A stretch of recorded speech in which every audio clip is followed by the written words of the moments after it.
Вітаю, друзі! Цей час знову ми присвячуємо. Greetings, friends! Once again, we are dedicating this time to exposing fakes and propaganda of the aggressor state. Let's start with a statement by one of Russia's leaders, Patrushev, who is the secretary of the Security Council of the aggressor state. He said that they had allegedly discovered the activities of American biological laboratories in Ukraine. This fact has been around for years, and its purpose is to justify Russia's aggression against Ukraine. So, Russian state propagandist Solovyov quotes Patrushev, saying, "The US continues to implement military biological programs to create artificial pathogens. Key threats to biological security are associated with US military biological activities in Ukraine.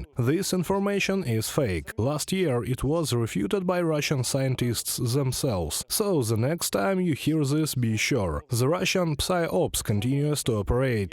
Similarly, the publication citing Egyptian media alleged that Ukraine could have transferred chemical weapons to Hamas are also lies. This was reported by the Putin in Telegram channel. Quote, according to the investigation this summer, a group of Hamas fighters trained at the Azov training camp in western Ukraine. This information is a lie, and its purpose is to cast a shadow over Ukraine at a time when Russia is supporting Hamas terrorists at the state level. Meanwhile, we can observe hysteria in the Russian media aiming to divide the Ukrainian military and political leadership. These attempts took place at the beginning of the full-scale aggression, when Putin personally called on the military to take power into their own hands. Remember? Now it has started again, and these calls are coming from so-called foreign experts, who are actually Russian propagandists. In particular, we can see in many Russian media, which are controlled by the Kremlin, calls and statements that the Ukrainian legitimate political authorities will be overthrown by generals and so on and so forth. In particular, Moskovsky Komsomolets wrote that there is an alleged risk to the life of the Ukrainian president, which is posed by Ukrainian generals.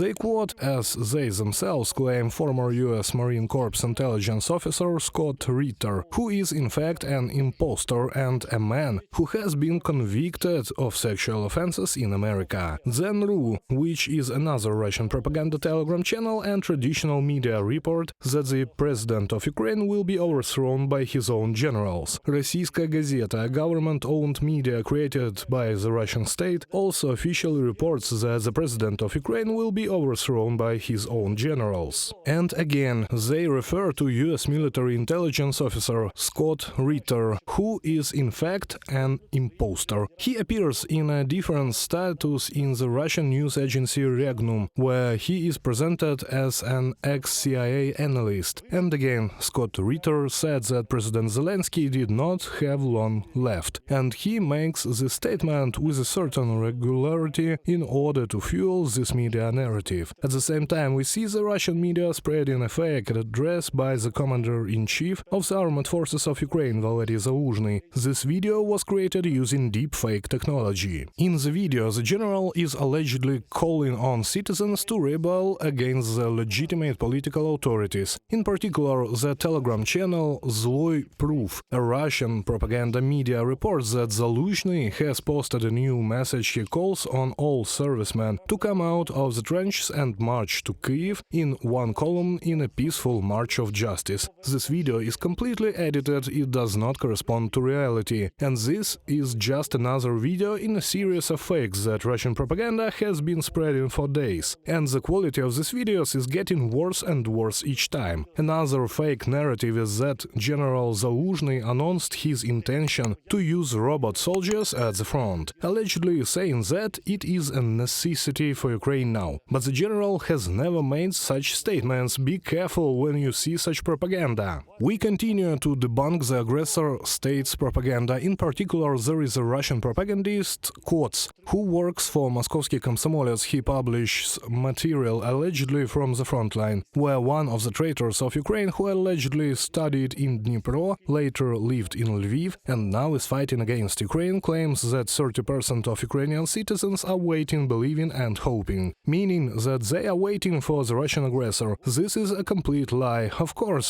put in the mouth of a fictional character. This information has nothing to do with reality.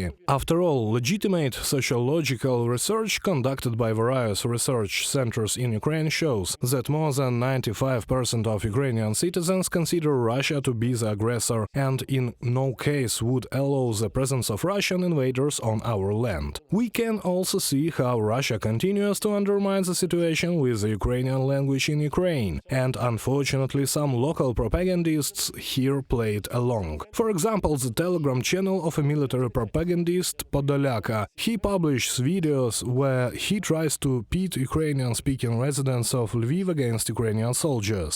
Be careful when you see such fakes. Be aware that they are deliberately stirring up language hysteria in the Ukrainian media space with purpose of weakening Ukraine's internal unity in the face of aggressor.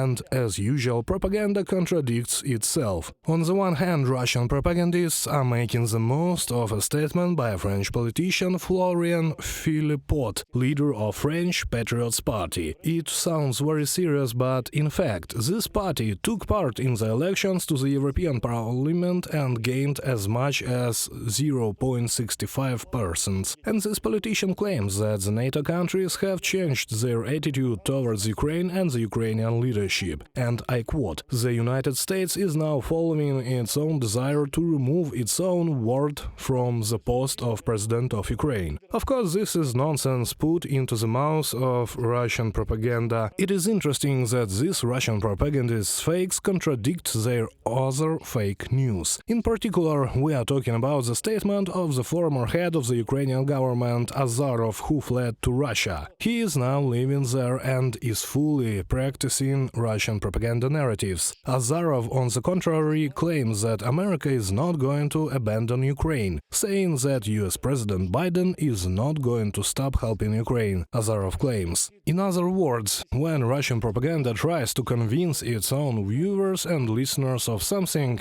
they do not even care to check whether their statements do not contradict one another. But we have to remain vigilant and remember that the enemy's information weapons are equally effective against Russian citizens and residents of countries outside Russia. In particular, on the African continent and in Latin America, this informational virus also tries to get into Ukraine. Therefore, we must think critically and evaluate everything said through our own filters. Traditionally, we call on you to read trusted sources, to trust the Ukrainian military and political leadership. See you soon.